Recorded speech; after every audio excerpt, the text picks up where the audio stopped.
Nabi nu nak witir itu 9 rakaat.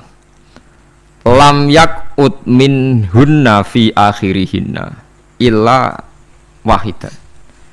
Di Nabi nate sholat witir itu 9 rakaat enggak duduk sama sekali, mau terakhir duduk pas ke-9 terus salam. Nah, sebagian riwayat Nabi memotong sholat itu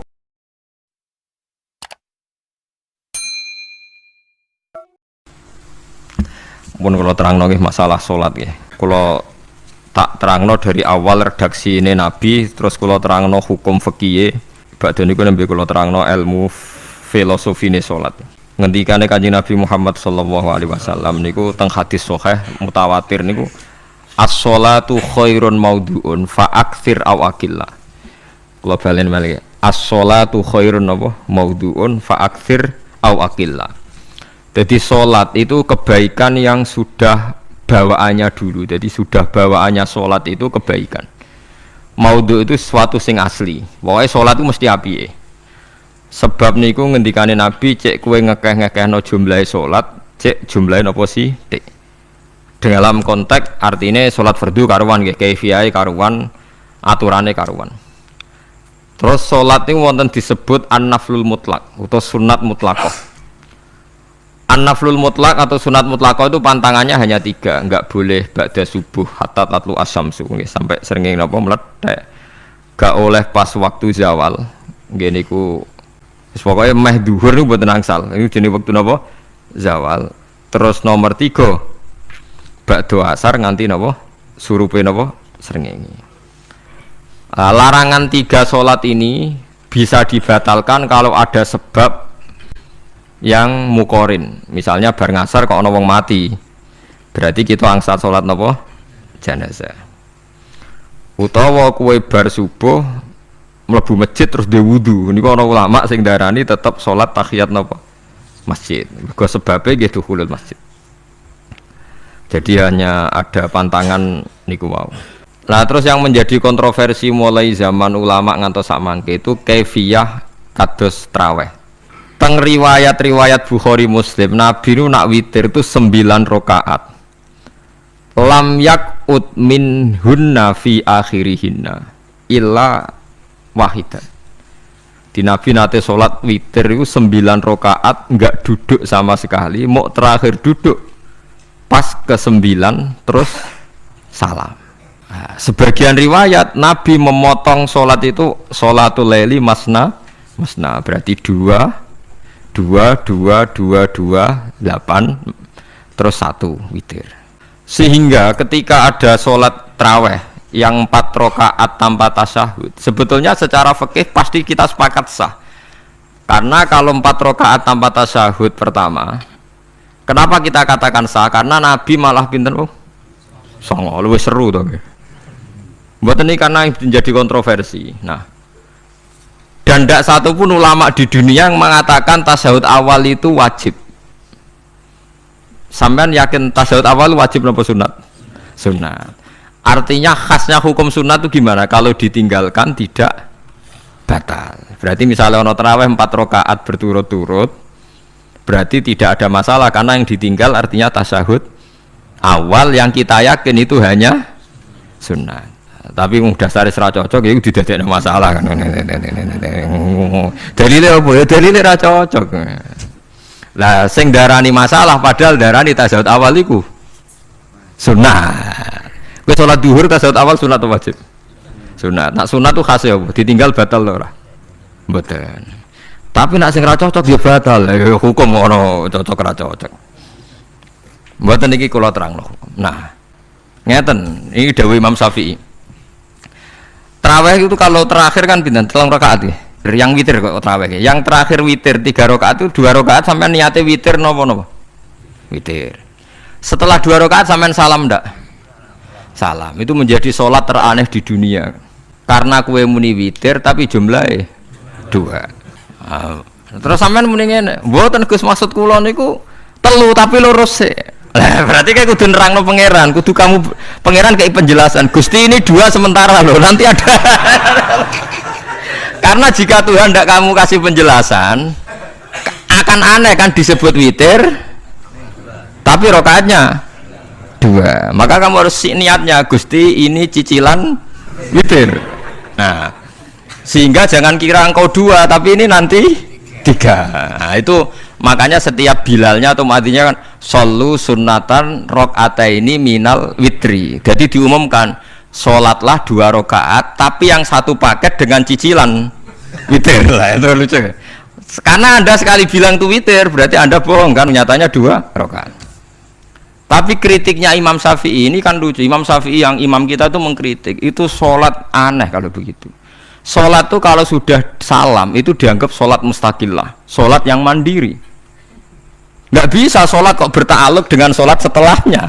Sholat itu kalau sudah dimulai takbir, diakhiri salam ya selesai dan menjadi sholat yang mandiri. Nggak bisa sholat yang mandiri nih, engkau nasibku ngenteni yang satu itu iso sholat nanti selesai ya selesai. Sebab itu seharusnya witir agak resiko ya orang rokaat langsung tasahud awal, engkau terus tambah sak rokaat, kados mirip maghrib lah, mirip apa? Maghrib. Tapi itu kan masalahnya tidak populer juga. Nah itu. Akhirnya diakali wa shollu sunatan minal witri nggih. Tembriki ono minal witri kan? Itu kalau diterjemahkan salatlah kalian paket witir tapi gendep sih. Tapi ini sementara Gusti, tapi kan kita wis bingung. Nah, makanya itu nak cara kula ya ora usah dijerok-jerokno pokoke ngono iku. Ya dadi barang keliru kadang ya muga-muga sepuro pangeran wis ora usah ngono iku. Dadi nak salat ya nak cara Sayyidina Utsman itu memang beliau bilang 2 rakaat itu berdiri sendiri. Karena salat itu setiap 2 rakaat selesai. Setelah salam itu selesai. Nanti yang witir ya 1 itu. Makanya 2 itu ora usah ana witir-witiran cara Sayyidina Utsman. Muga Nabi dawuh wa autir biwahidatin. Kemudian sholat Anda yang 2 itu ditutup witir. Berarti ya yang sholat kedua ya usolli sunatan ini biasa saja, nafal mutlak, nggak usah nyinggung-nyinggung nopo witir. Loh ini penting sekali karena nyatanya ada witir kan, nyatanya tidak nopo witir. Lah nanti yang satu terakhir witir. Jadi ini perlu sampean ketahui, sholat itu memang banyak masalah di secara fikihnya. Karena tadi kalau sampean niat witir, setiap sudah salam itu kan berarti selesai dan berdiri sendiri. Lah kok suwe-suwe nak rakaat sing terakhir batal lah, berarti sing ngarepe melok batal. Mergo sak paket koyo capres mbek napa? Cawapres. Ya ora iso salat kok ono. Tapi kan kula makmum, ora malek dihisab kan cara salah ya. Usolli sunatan anut imam tengah ati kula mpun saya nah salah ya malah salah, nak bener ki melok napa? Bener, tepak-tepakan wonten mawon. Jadi kula niku wong alim fikih tapi paling tersiksa kok kalah mbek adat, kalah mbek napa? Adat. Ya piye. Nentang adat ora apik, jare Nabi kono umume wong ya melok umume wong. Nah itu ngintikan Imam Syafi'i, harusnya punya rasa malu orang yang mengatur sholat sedemikian rupa. Sebenarnya sholat itu niatem salah lah, kelira-keliru lah. Wong sholat itu wis apik, ora usah detail-detail napa niat. Lalu dari Imam Syafi'i kowe mlebu masjid niat duha ya untuk tahiyat masjid, niat tahiyat masjid nak nek wektu duha ya untuk duha. Karena wis barang apik, piye-piye tetep apik. Ngono, dadi ora usah ribet-ribet niat ngono bae wong barang apik. Paham ya? Tapi kan sederhana kan sebenarnya kita tidak perlu bulat, tidak perlu apa bulat. Paham ya? Terus ini penting. Nah, terus yang ketiga masalah kesunatan jamaah dan tidak. Ini kalau terang detail. Menurut hukum fikih, tahajud itu jelas gak disunatkan jamaah. Witir juga gak disunatkan jamaah. Tapi semua ulama yang bilang tidak disunatkan itu nggak ada yang memfatwakan hak batal kalau berjamaah. Jadi tidak ada yang bilang dikatakan batal kalau jamaah. Cuma tidak disunatkan jamaah. Tapi Rasulullah itu pernah main di salah satu sahabat di waktu duha. Sahabat itu sakit, ingin ngundang Rasulullah, kepengen dalamnya dikenangan nanti tinggi sholat sinten Rasulullah. Ternyata Rasulullah ketika sholat, anak-anak dan istrinya yang sakit tadi ikut jamaah dan Nabi membiarkan. Bahkan Nabi sempat ngatur shaf. Padahal itu satu bentuk sholat yang kategorinya nggak disunatkan apa? Jamaah. Itu makanya Imam Nawawi bilang sholat-sholat yang nggak disunatkan jamaah itu masih boleh jamaah. Seperti witir, duha. Tapi aja terus jadi gerakan tahajud bersama. Kalau nggih nate dipamiti Gus nek ana tahajud bersama. Wong sing ngeloni bojone yo lagi ibadah, bocah ibadah sing ora enak ngono lho. Mergo jare Nabi wis jelas wa fi buti ahadikum sedekah. Tadi kowe ku malah lucu.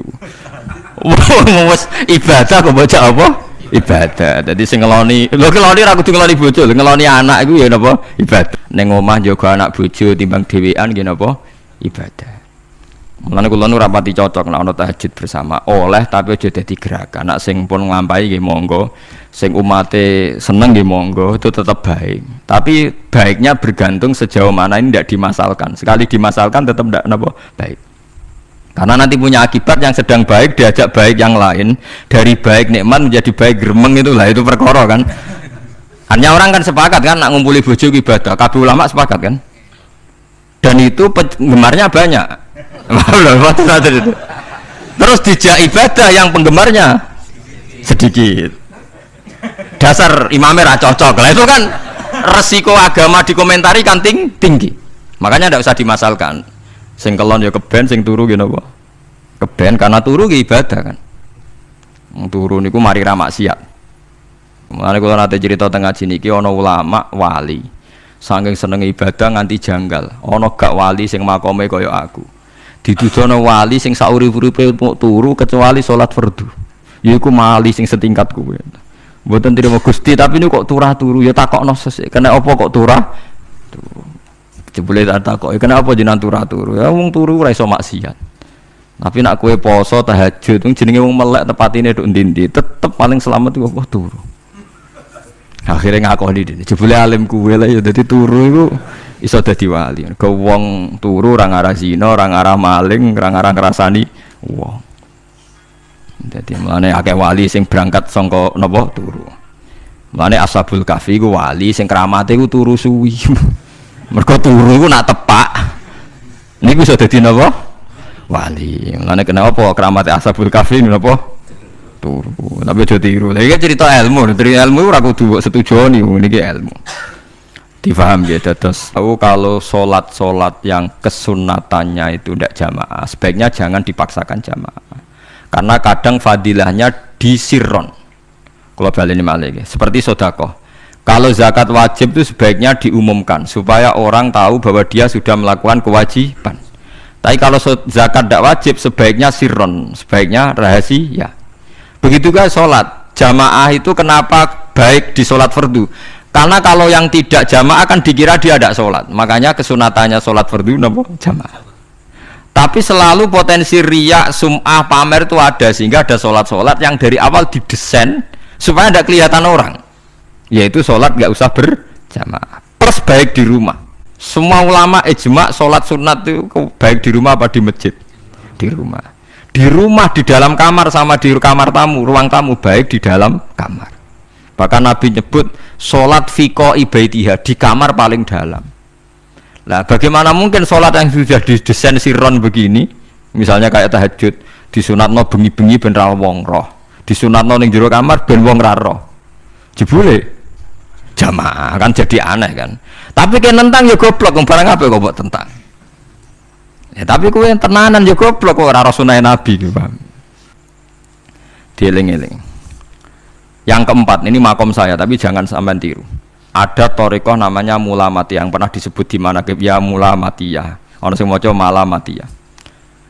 Ada ulama itu seumur-umurnya itu tidak pernah sholat qobliyah ba'diyah. Tapi aja tiru, kalau ngomong saya ulang-ulang jangan tiru. Termasuk yang menentang itu Abdul Hasan Asy'adzili.